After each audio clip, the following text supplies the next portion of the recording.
Salam, mən Aygün Qurbanova. Sizə bugün TİMin 2025-ci ildə nəşr etdirdiyi qəbul imtahanına uyğun 20 sınaqdan ibarət toplunun birinci sınaqını izah etməyə çalışacağam. Birinci sualda qeyd olunur ki, xəritənin vizual təhlili ilə kartometrik təhlilinin oxşar cəhəti. Ümumiyyətlə, bu 11-ci sinif dərsliyinə aid olan bir mövzudur. Vizual təhlildə əvvəlcə xəritənin coğrafi koordinatları müəyyən olunur, daha sonra onun tərtib olunduğu üsul, daha sonra ərazi haqqında ümumi səciyyə verildikdən sonra demək nəticə çıxarılır. Kartometrik təhlildə isə karta, xəritə metrəyə ölçürəm deməkdir. Burada müxtəlif hesablamalarla bağlı olan məsələləri özündə əks etdirir. Demək, birinci ifadəmiz deyir ki, suxur laylarının yatım formalarının təyin edilməsi. Bu artıq qrafik təhlildir. Kəmiyyət göstəriciləri əsasında məlumatların əldə edilməsi, kəmiyyət kartometrikdir. Xəritələrə əsasən relyef profil anlayışı varsa, bu artıq demək, qrafik təhlildir. Kartoqrafik təsvirlərdən məlumatların əldə edilməsi, bu hər iki xəritəyə uyğundur, yəni hər iki təhlilə uyğundur. Dərəcə toru və miqyasın köməyi ilə hesablamaların aparılması isə bu artıq kartometrik təhlilə aiddir. Doğru cavabımız bir də D oldu. İkinci sualda qeyd olunur ki, topoqrafik, icmal topoqrafik və icmal xəritələrə uyğun olaraq miqyasları qruplaşdıraq. Bilirik ki, topoqrafik xəritələr böyük miqyasdır. Birin 10 mindən 200 minə nisbətinə qədərdir. Burada uyğun olacaq A bəndi, bir də ki, Y bəndi. İcmal topoqrafik isə 200 minlə 1 milyon arasıdır. Bura aiddir sadəcə D bəndi.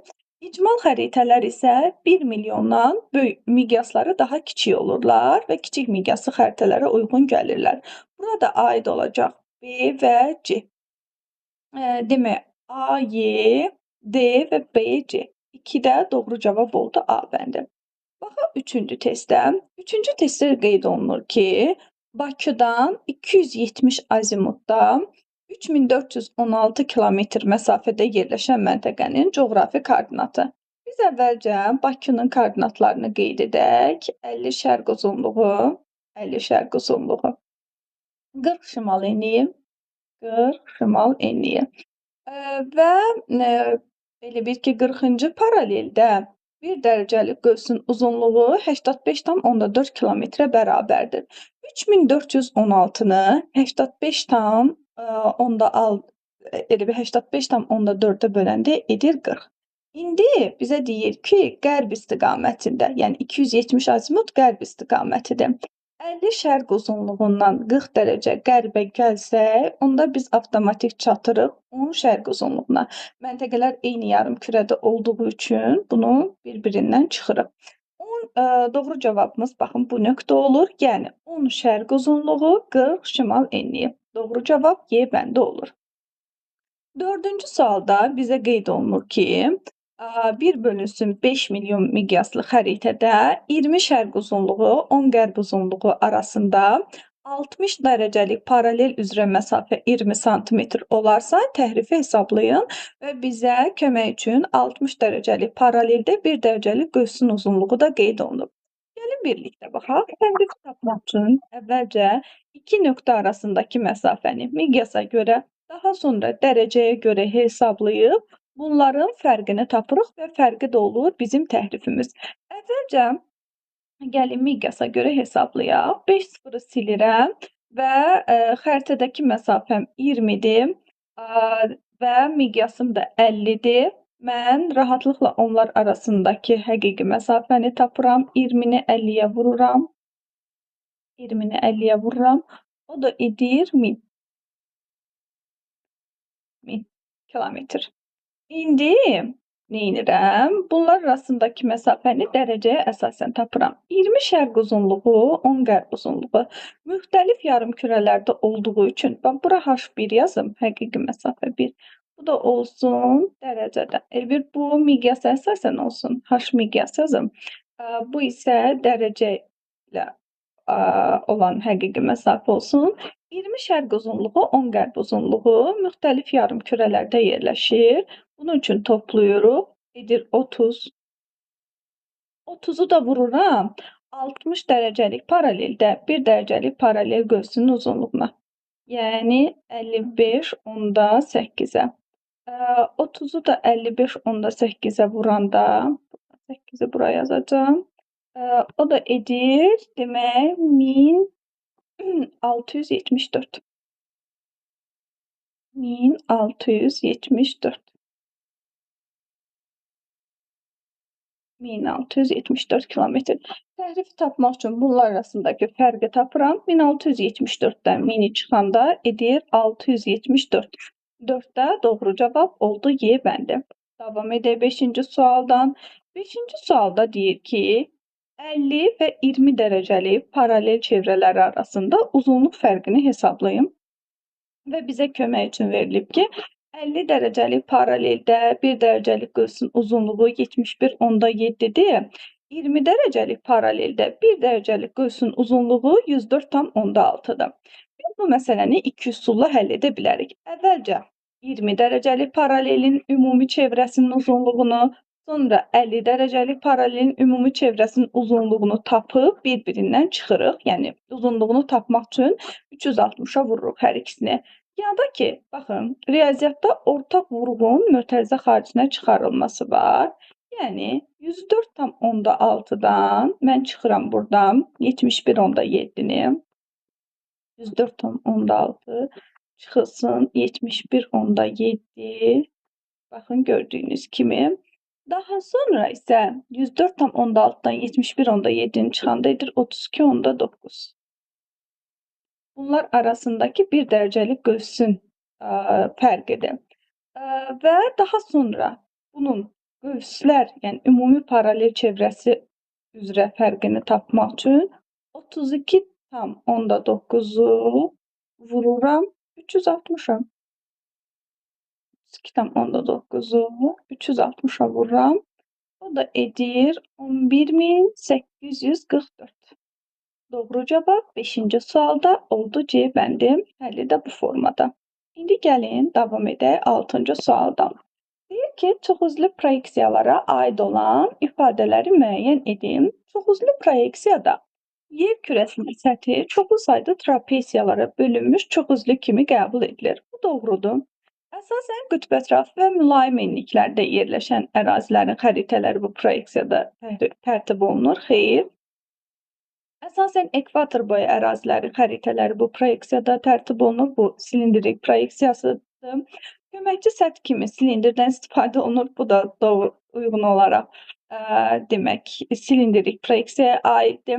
5-də deyir ki, əsasən topoqrafi xəritələrin tərtibində istifadə olunur. Bəli, çoxüzlü proyeksiyalar böyük miqyasda tərtib olunur. Kiçik ərazilərin demək kiçik ərazilər üçün tərtib olunur. Ona görə də topoqrafi xəritələrdə çoxüzlü proyeksiyadan istifadə olunur. Doğru cavabımız oldu Y bəndi 1 və 5. İndi davam edək. Bu tip horizontal məsələləri demək olar ki, çox istifadə olunur. Deyir ki, 7-ci sualda B, C nöqtələri arasında hündürlük fərqi. Gəlin baxaq, B və C. Hündürlük fərqi 100 metr olarsa doğru ifadəni müəyyən edin. Biz heç ifadələrə baxmadan istəsəz əvvəlcə kəsmə yüksəkliyini müəyyən edək. BC arasında 100 metr fərq var və 2 horizontal var. 100-ü də 2-yə böləndə edir 50 metr. 50 metr. Aha, bunu bildik. Əgər o 50 metrdirsə, bu daxil horizontal olur 950. Yəni bildiklərimizi yazaq, sonra bizə asan olsun. Bu oldu 950. 950. C oldu 900. Bu hissə oldu 850. B oldu 800. D isə 750. Yəni kəsmə yüksəkliyimiz 50 metr olduğu üçün bu nəticələrə gəldik. İndi gəlin baxaq A bəndinə. A bəndində bizə qeyd olunur ki, dir mənfi relyef formasıdır. Xeyr, bu bir təpədir. Gördüyünüz kimi yuxarı doğru hündürlük artır. Buna görə bir səhvdir. Deyir, dağın nisbi hündürlüyü 220 metrdir. Gəlin baxaq. 970-dən 750-ni çıxanda 220 olur. Demək 2. A nöqtəsi dəniz səviyyəsində yerləşir. Xeyr, gördüyünüz kimi A nöqtəsinin hündürlüyü var. Bu da 750 metrdir. O da olmur.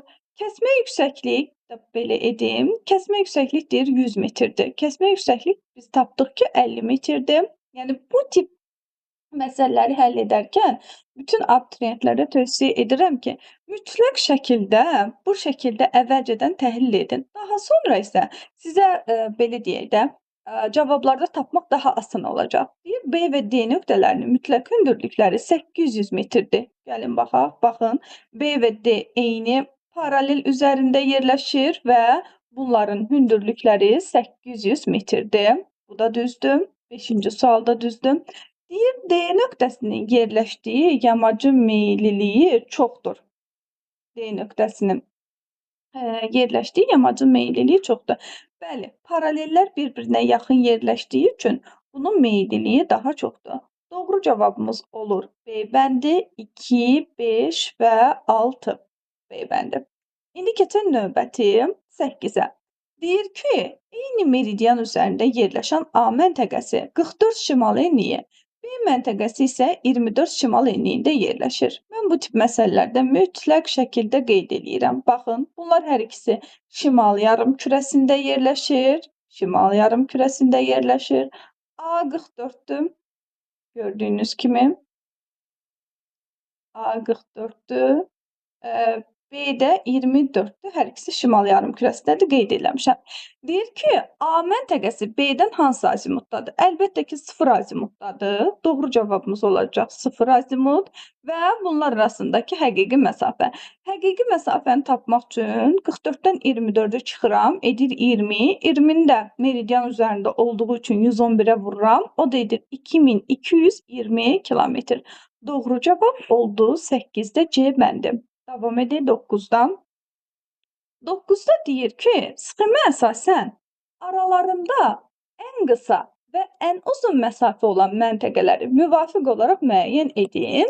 Ümumiyyətlə, belə bir anlayış var ki, ekvatordan qütbə doğru getdikcə paralellər arasındakı məsafə azalır. Ekvatora doğru getdikcə isə artır. İndi gəlin ən qısanı tapaq. Ən qısa demək, baxın, C ilə B arasında olacaq. 10 dərəcədir. Onu da vururam, demək, 10 dərəcəli parça 1096. Demək, C və B-ni bir dəqiqə burada qeyd eləyək. C və B olacaq ən qısa. İndi gəlin ən uzunu tapaq. Ən uzun isə, baxın, gördüyünüz kimi Y-dən F arasında olacaq. 10, 20, 30, 40, 40 vur 104 tam onda 6 bu şəkildə olacaq. Demək, doğru cavabımız C, B və Y, F olacaq. 9-da doğru cavab C bəndidir. İndi gəlin 10-cu suala baxaq.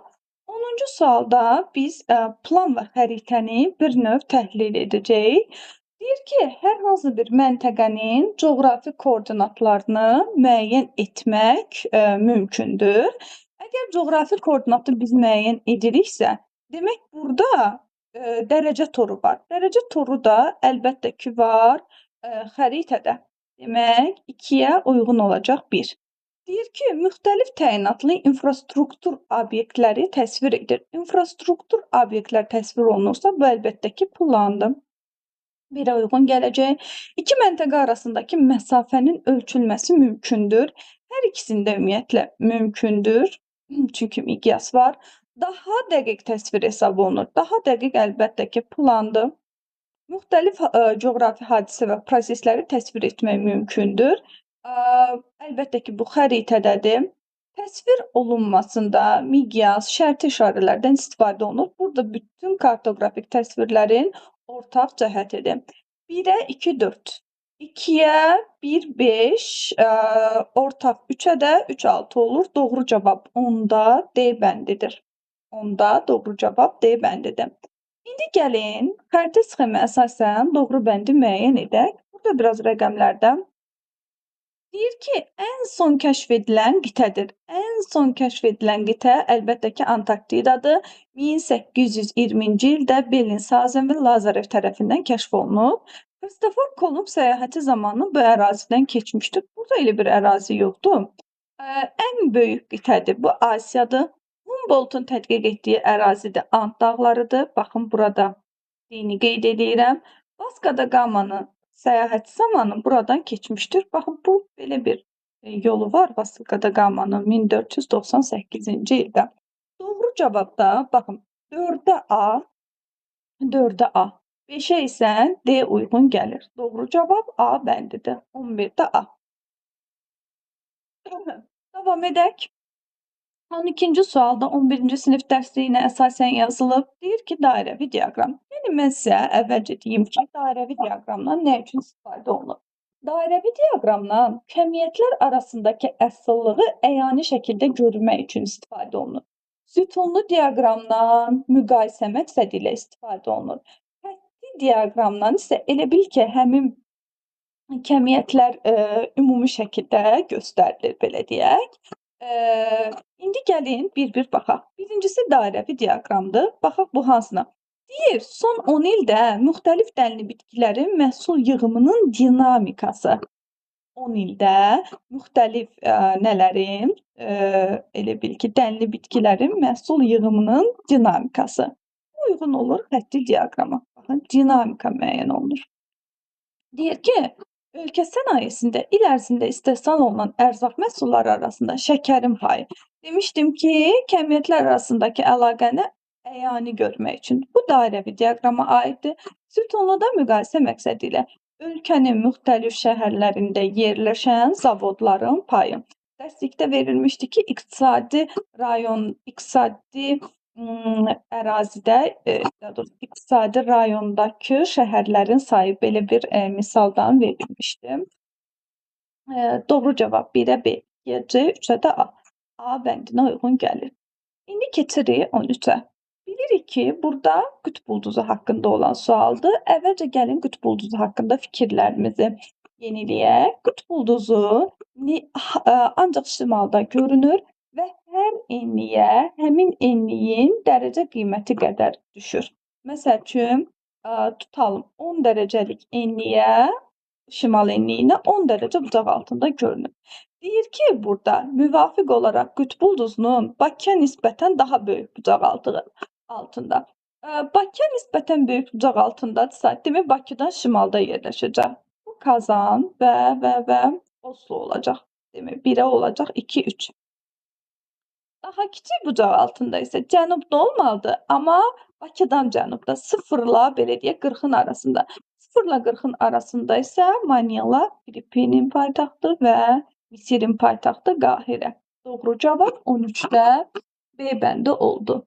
13-də B bəndi. İndi keçək 14-də. 14-də deyir ki, yenə təhrifi hesablayırıq. Bayaqki qaydadan hesablayaq. Əvvəlcə 5 sıfırı silirəm. Deyir ki, miqyası 5 milyon olan xəritədə 40 dərəcəlik paralel üzərində 30 şərq uzunluğu, 55 şərq uzunluğu arasındakı məsafə 40 sm olarsa, təhrifi hesablayın. Əvvəlcə 2 nöqtə arasındakı məsafəni, baxın yazıram, miqyasa əsasən müəyyən edirik. 50-ni vururam 40-a, edir 2000. 2000. Daha sonra 2 nöqtə arasındakı məsafəni dərəcəyə əsasən müəyyən edirəm. Dərəcəyə əsasən. Baxın. Belə bir dərəcədən yazdım. 55-dən 30-u çıxıram. 55-dən 30-u çıxıram. Edir 25. 25-i vururam. 25-i vururam. 85 onda 4-ə. Vur. 85 onda 4. 85 onda 4. Demək, 85 onda 4-ə vuranda edir 2135. 2135. Təhrifi hesablamaq üçün demək, bunlar arasındakı fərqi tapırıq. 2135-dən 2000-i çıxıram, o da edir 135. C bəndi. Demək, 14-də doğru cavab oldu C bəndi. İndi davam edək 15-dən. 15-də deyir ki, baxın, burada sadəcə məntəqələrin müvafiq olaraq yerini müəyyən etməliyik. 45 şimal enliyi, 120 şərq uzunluğu. Uyğun olaraq A məntəqəsinə uyğundur. Birinci, baxın, bura qeyd edeyim, birinci. 15 cənub enliyi, 15 qərb uzunluğu isə, baxın, 15 cənub enliyi, 15 qərb uzunluğu isə ikinci məntəqəyə, yəni D-yə uyğundur. 1-ə A, 2-yə isə D. Doğru cavab 15-də oldu Y bəndi. Gəlin 16-ya baxaq. 16-da bizə deyir ki, mütləq hündürlük nədir? Mütləq hündürlük odur ki, okean və ya dəniz səviyyəsindən hesablanan hündürlükdür. Azərbaycanda mütləq hündürlük Baltik dənizi səviyyəsinə görə hesablanır. Elə doğru cavabımız A bəndidir. Gəlin digərlərini də təhlil edək. Deyir, iki qonşu horizontal arasındakı hündürlük fərqi. Bu, demək, kəsmə yüksəklikdir. Dağın ətəyindən hesablanan hündürlükdür. Quru ərazinin ən hündür və ən alçaq nöqtələrinin hündürlük fərqidir. Bu biraz amplitudaya oxşuyur. Dünya okeanın ən dərin nöqtəsindən hesablanan hündürlükdür. Bunların heç biri mütləq hündürlüyə uyğun gəlmir. 16-da doğru cavab oldu A bəndi. 17-də deyir ki, doğru xüsusiyyətləri müəyyən edin. Gəlin bir-bir baxaq. Keyfiyyət fonu üsulu. Keyfiyyət fonu üsulu, baxaq, 1 yoxsa 2 uyğundur. Fiziki xəritələrdə ovalıqlar, yüksəkliklər və yaylılar bu üsulla təsvir olunur. Düzdür. Demək, keyfiyyətinə görə fərqlənən obyektləri təsvir etmək üçün istifadə olunur.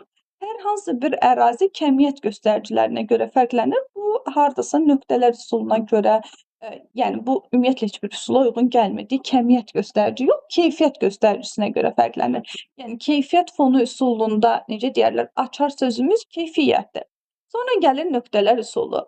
Bu üsul ilə əhalinin yerləşməsinin sayını müəyyən etmək olur. Bəli, doğrudur. Tematik xəritələrdə müxtəlif şərti işarələr və xəttlərlə göstərilir. Xəttlərlə göstərilirsə, hərəkət xəttlərinə də oxşur. Yəni bu heç bir nəyə uyğun deyil. Areal üsulu isə deyir, xəritədə yağıntıların və günəş radiasiyasının paylanması bu üsulla verilir. Yağıntıların paylanması, bu keyfiyyət fonu üsuluna oxşuyur. Areala uyğun olan isə xəritədə göstərilən elementlərin yayılma sahəsi rənglənərək təsvir olunur. Yayılma sahəsidirsə, bu artıq areal üsuldur. Doğru cavabımız 1, 3 və 6 C bəndinə uyğundur. Demək, 17-ci sualda doğru cavab olur C bəndi.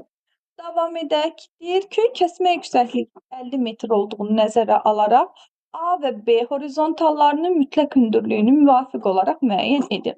Baxın, əgər kəsmə yüksəklik 50 metrdirsə, bu B olacaq 238-dən böyük 50-yə bölünən ən kiçik ədəd. Bu olur 250.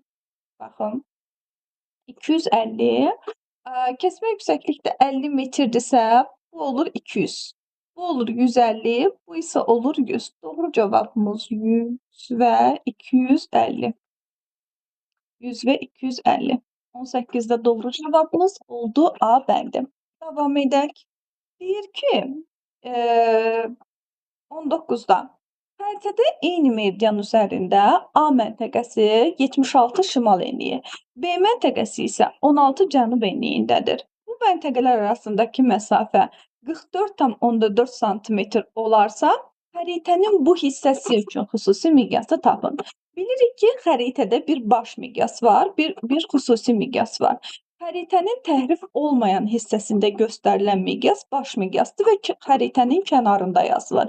Bir də var xüsusi miqyas. Xüsusi miqyası tapmaq üçün iki nöqtə arasındakı dərəcə ilə məsafəni, daha doğrusu iki nöqtə arasındakı məsafəni meridian üzrə onlar arasındakı xəritədəki məsafəyə bölərək təhrif olan hissədəki miqyası, yəni xüsusi miqyası tapırıq.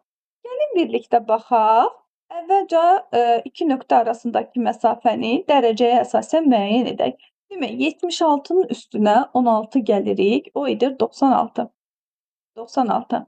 96-nı vururuq 111-ə. 111-ə. 96-nı 111-ə vuranda Demək, onlar arasındakı həqiqi məsafəni tapırıq. Daha sonra isə həmin həqiqi məsafəni biz bölürük. Həqiqi məsafəni biz bölürük. Onlar arasındakı xəritədəki məsafəyə və bu eyniliyi də həll etsək, doğru cavabımız olur 230. 230-un yanına da 5 sıfır yazanda edir 23 milyon. Doğru cavab A bəndə oldu. Davam edək 20-ci sualdan. Bir xətti miqyasa əsasən xəritədə ölçüləri 72 kvadrat santimetr olan bataqlığın həqiqi sahəsini hesablayın. Həqiqi sahə bərabərdir xəritədəki sahə vurulsun miqyasın kvadratı. Miqyasımız da gördüyünüz kimi 3/5-dir. Bunun 3/5-in kvadratını 72'ye vururuq. Bir saniye bunu qeyd edeyim. O da bərabərdir 882. 882. Doğru cavabımız 20'də oldu D bəndi. 21'də qeyd olunur ki, Azərbaycan Respublikasının 1/500.000 miqyaslı sənaye xəritəsini məzmununa, miqyasına və ərazi əhatəsinə görə müəyyən edin. 1/500.000 olur orta miqyaslı.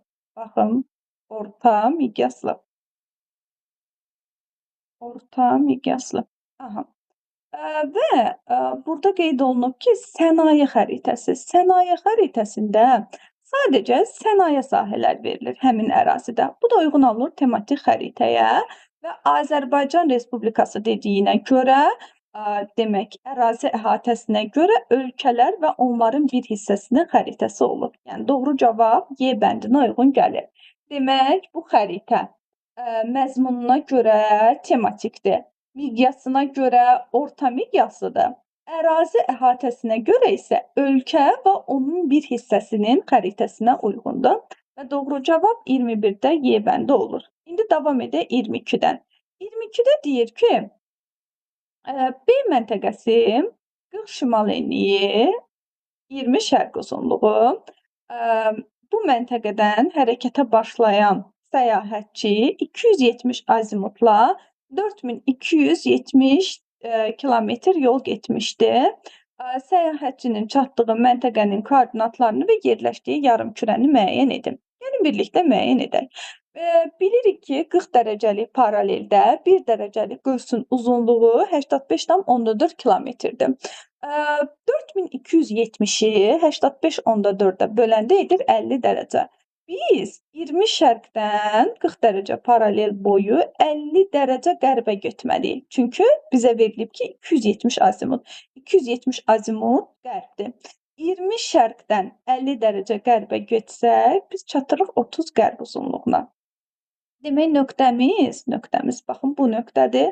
30 qərb uzunluğu 40 şimal enliyi.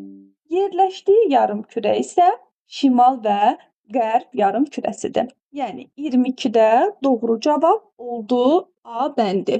22-ci sualda doğru cavab A bəndi oldu. 23'də qeyd olunur ki, bir saniyə. Aha, enerjiyə qoşum. Aha. 23'də qeyd olunur ki, deyir ki, həqiqi sahəsi 4320 kvadrat kilometr olan parkın sahəsi miqyası 1/600.000 olan xəritədə neçə kvadrat santimetr olar? Biz demək, xəritədəki sahə düsturunu yazaq. Xəritədəki sahə düsturunu. Bu açıq sualdır.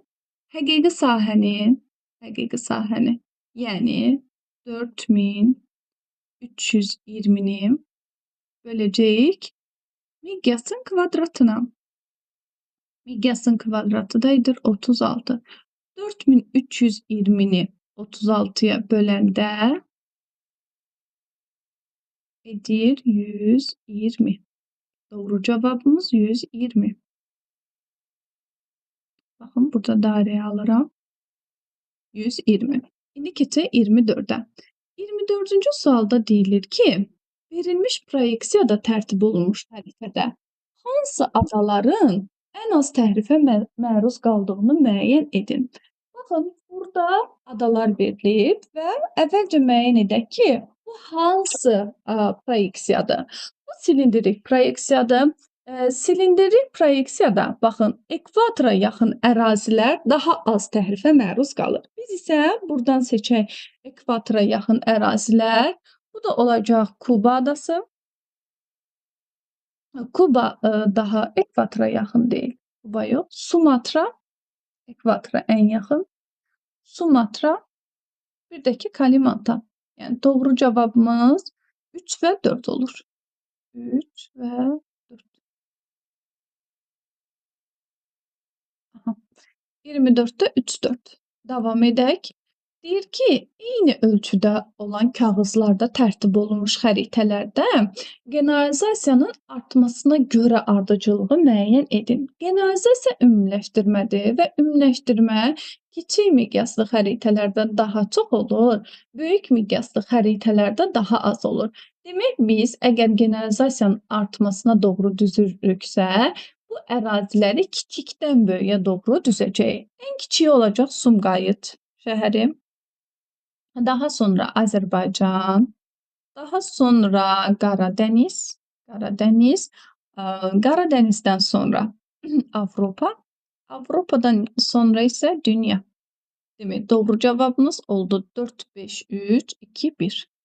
26-da qeyd olunur ki, verilən əlamətlərə uyğun gələn şərti işarələri müəyyən edin. Bir müəyyən sahəyə malik ərazilər təsvir olunur.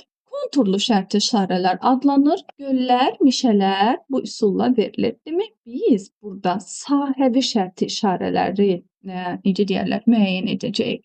Birincisi məktəbdir, uyğun gəlmir. 2 üzümlükdür. 3 səhv eləmirəmsə şose yoludur, bu da uyğun gəlmir. 4 çaydır. 5 meyvə bağıdır, uyğun gəlir. 6 isə kolluqdur. Demək, doğru cavabımız sahəvi şərti işarələr 2, 5 və 6 uyğun gəlir. 2, 5, 6. 26-da doğru cavab. İndi gəlin birlikdə 27-yə baxaq. Burada bir uyğunluq məsələsidir. Bir kartoqrafik proyeksiyalar bərabər bucaqlı, bərabər sahəli və ixtiyari. A-da deyir ki, sahə və bucaqlar az təhrifdə verilir. Sahə və bucaqlar. Demək, bu ixtiyariyə aiddir. 3-ə uyğun olacaq A. İstiqamət və ya bucaqlar demək olar ki, təhrif edilmir. Bucaq təhrif edilmirsə, bərabər bucaqlıdır. Materik və okeanların sahələrini hesablamaq üçün istifadə olunur. Sahə hesablamaq varsa, bu bərabər sahəlidir. Uzunluq və forma deyir, tam təhrif olunur. Uzunluq və forma. Burada olacaq ixtiyari.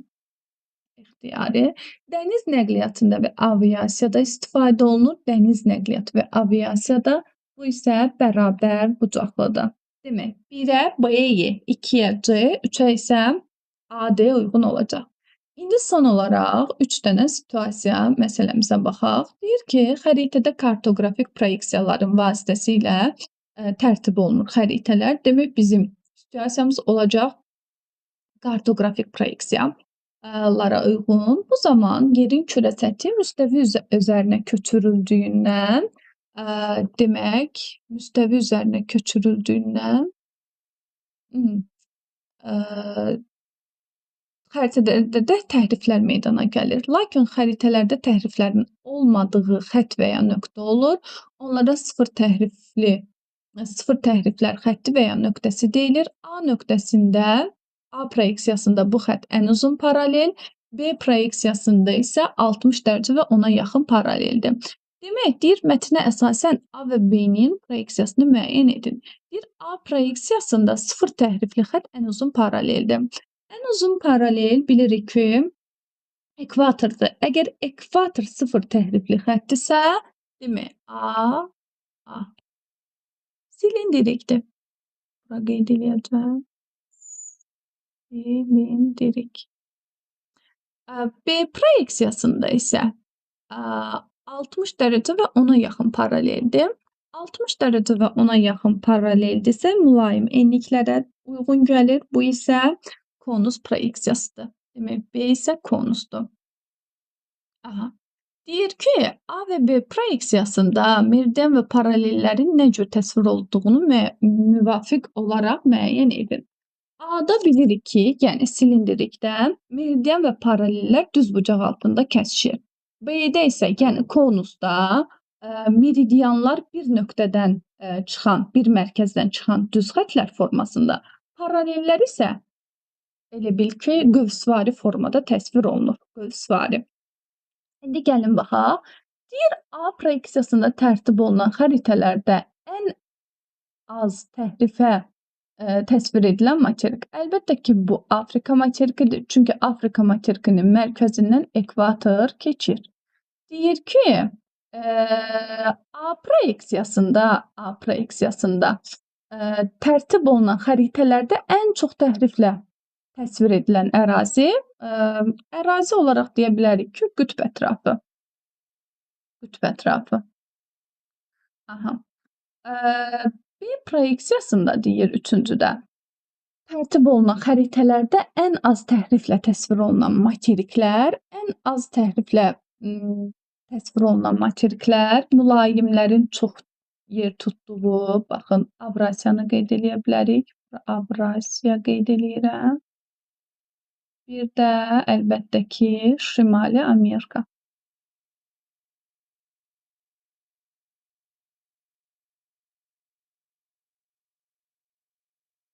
Şimali Amerika.